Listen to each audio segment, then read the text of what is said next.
It was the middle of the night on Ocean Parkway when she ran, barefoot, bleeding. A 24-year-old woman, frantic and screaming, banged on door after door, begging for help. Her name was Shannon Gilbert, but no one let her in.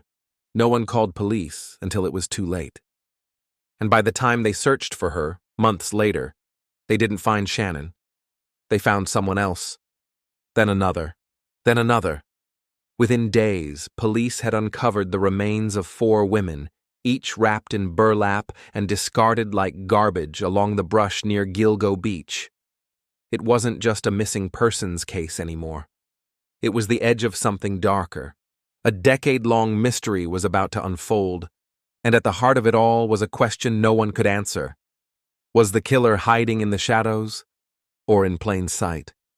The story begins on May 1st, 2010. That night, Shannon Gilbert, a sex worker from Jersey City, was driven by a client to the gated Oak Beach community on the southern edge of Long Island. She had placed the call through Craigslist, like many of the women who worked that circuit. Her driver, a man named Michael Pack, waited outside while Shannon met with the client, Joseph Brewer. Something went wrong. Pack later said Shannon ran out of the house just after 4:30 a.m., screaming that, "They're trying to kill me." She called 911, but the transcript of that call, lasting 23 minutes, wouldn't be released to the public for over a decade.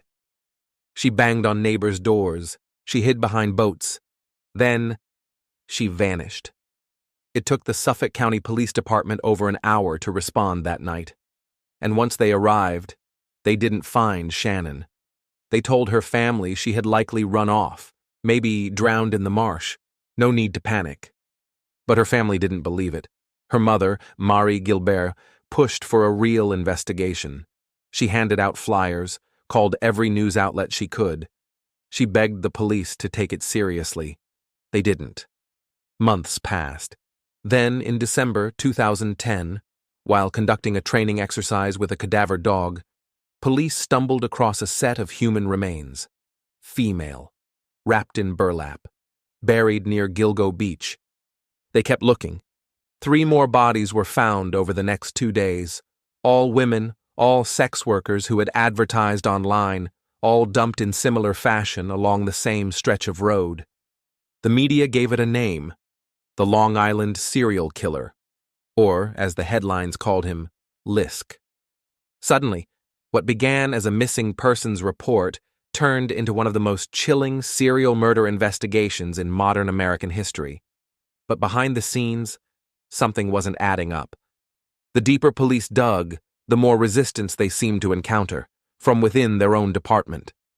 As the body count rose, cracks began to show. In March 2011, 4 more sets of remains were discovered in the same area. Some were partial. Some belonged to victims never even reported missing. A baby girl, a young Asian male, an unidentified torso, no consistent pattern, no clear motive. Then, in December 2011, over a year and a half after her disappearance, police found the remains of Shannon Gilbert in a marsh half a mile from where she was last seen. But they made a decision that would haunt the case for years.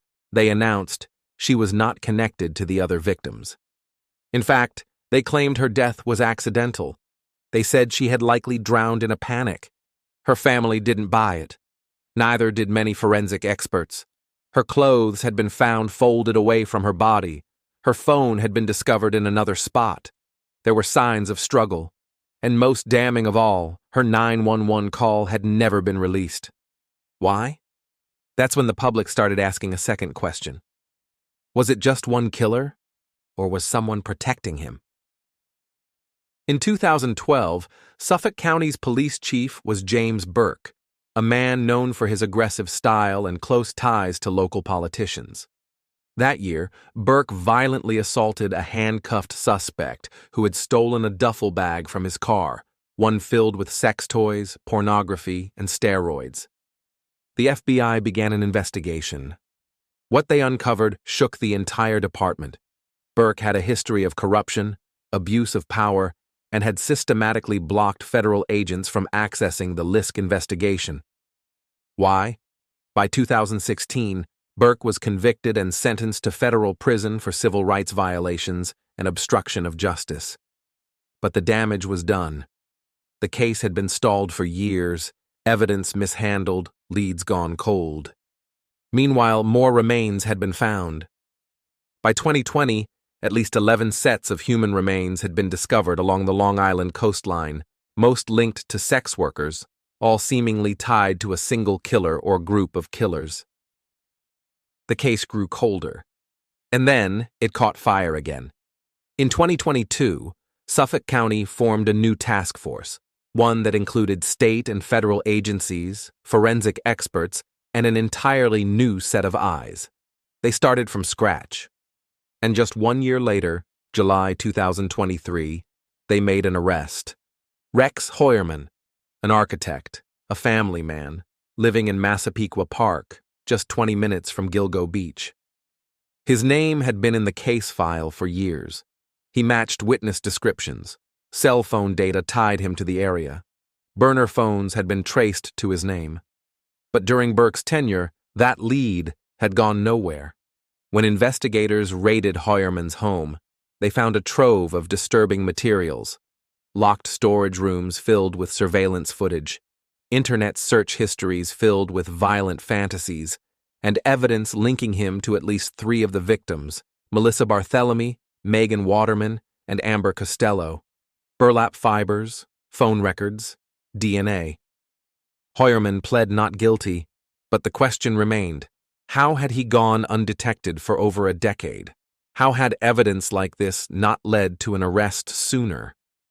The answer pointed back, not to the killer but to the system built to stop him.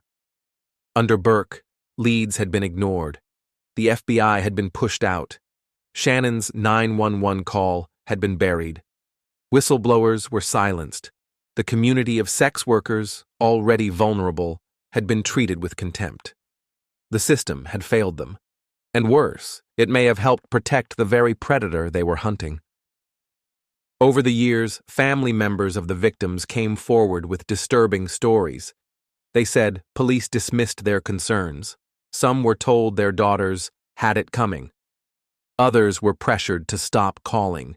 And for a decade, a killer kept killing. When Shannon Gilbert's mother, Mari, held a press conference in 2015, she said, "They let this happen. They let it go on because they didn't care about girls like my daughter." A few months later, Mari Gilbert was murdered, stabbed to death by another daughter suffering from untreated schizophrenia. The story seemed cursed, but slowly, things began to change. In 2022, Shannon's long-sealed 911 call was finally released. The tape revealed 23 minutes of raw fear. Shannon told dispatchers, "They're trying to kill me." She said it multiple times. She ran from house to house. And still, no one came. If the call had been taken seriously that night, if the search had started sooner, if the department hadn't been mired in corruption, how many women would still be alive? The case is still unfolding. Hoyerman faces multiple charges. Prosecutors say more victims may be tied to him. The remains of other women, like Jessica Taylor, Valerie Mack, and Peaches, have not yet been linked by evidence. But the common threads are undeniable. And so is the larger truth. The Long Island serial killer case wasn't just about one man. It was about a system that ignored women because of what they did for money. A system that elevated politics over justice. A system that took over a decade to hear a scream caught on tape. This wasn't just a failure. It was a betrayal. The victims were real. Their families were real. Their deaths were preventable. But in the end, it wasn't the killer that allowed them to die. It was everyone who looked the other way. Thank you for listening to Road to Ruins.